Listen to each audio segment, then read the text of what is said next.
তো এটার নজির আছে বাংলাদেশে। বাংলাদেশে যখন 69-এর অর্জনটা রক্ষা করা যায় নাই, 71-এই মুক্তিযুদ্ধ হয়েছে। তো আবার 24-এর অর্জন রক্ষা করা না গেলে আবার 26-27-ও এরকম কোনো ঘটনা ঘটে যেতে পারে। উপদেষ্টা হিসেবে সে সময় দায়িত্ব পেয়েছিলেন, কাজ করার সুযোগ পেয়েছিলেন। শুধুমাত্র সেটা করে দিলেই এটা কোনো গভর্নমেন্ট জব না, আমাকে চাকরি থেকে ফায়ার করে দিলেও শেষ। এটার একটা জাতীয় দায়িত্ব আপনাদেরও আছে। এবং আমরা মনে করি যে পূর্ববর্তী সরকারের সকল উপদেষ্টাদের তাদের সিভিল সোসাইটির যে রোলটা আওয়ামী লীগের সময় ছিল, অ্যাটলিস্ট সেখানে ফিরে আসা উচিত এবং এক্ষেত্রে কোনো ভয় ভীতি রাখা উচিত না। এবং আমরা দেখেছি যে বিগত সরকারের সময়ও জাতীয় নাগরিক পার্টিকে অনেক সময় কিংস পার্টি বলা হতো।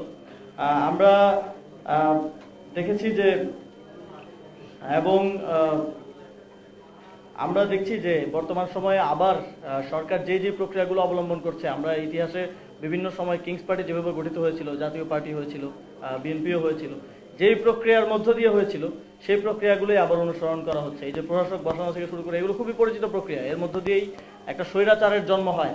আমরা বিগত সময়ে আসলে ফ্যাসিবাদ দেখেছি, এখন আমরা আসলে স্বৈরাচারের সকল লক্ষণ আমরা দেখতে পাচ্ছি।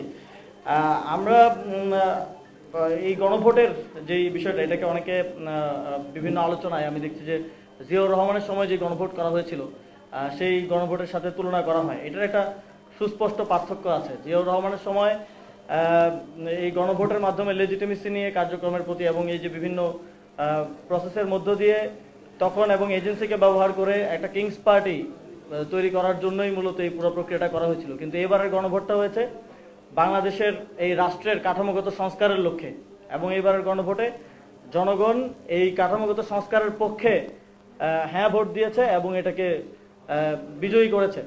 ফলে এই গণভোটের রায় যদি আপনারা না মানেন, তাহলে এই সরকারকে আমরা সেদিন থেকেই অবৈধ সরকার বলা শুরু করবো এবং আমরা এটার জন্য সময় নিব না। আপনারা যেমন এই যে আমাদের সকল অর্জন ধূলিসাৎ করে দেওয়ার জন্য সময় নিচ্ছেন না, আমরাও কিন্তু সেটার জন্য সময় নিব না। আপনারা যেটা বলছেন যে অনেক সময় আপনারা বলেন, বিভিন্ন ইন্টারনাল আলোচনায় বলেন যে 15 বছরে অভ্যুত্থান হবে না, 20 বছরে হবে না। তো এটার নজির আছে বাংলাদেশে। বাংলাদেশে যখন 69-এর অর্জনটা রক্ষা করা যায় নাই, 71-এই মুক্তিযুদ্ধ হয়েছে। তো আবার 24-এর অর্জন রক্ষা করা না গেলে আবার 26-27-ও এরকম কোনো ঘটনা ঘটে যেতে পারে। আমরা জাতীয় নাগরিক পার্টির পক্ষ থেকে আমরা শুরু থেকে বলে আসছি যে এই সরকারকে আমরা সহযোগিতা করতে চাই একটা সুন্দর বাংলাদেশ বিনির্মাণের জন্য, কিন্তু আপনাদের সদিচ্ছা না থাকার কারণে আমরা সেটা পাচ্ছি না। এবং আমরা এখনো বলতে চাই যে বৈশ্বিক ক্রাইসিস এখন চলমান আছে। এই ক্রাইসিস মোকাবেলার ক্ষেত্র এবং একটা সুন্দর বাংলাদেশ গড়ার জন্য আমরা সকল স্টেক হোল্ডাররা একসাথে মিলে কাজ করতে চাই।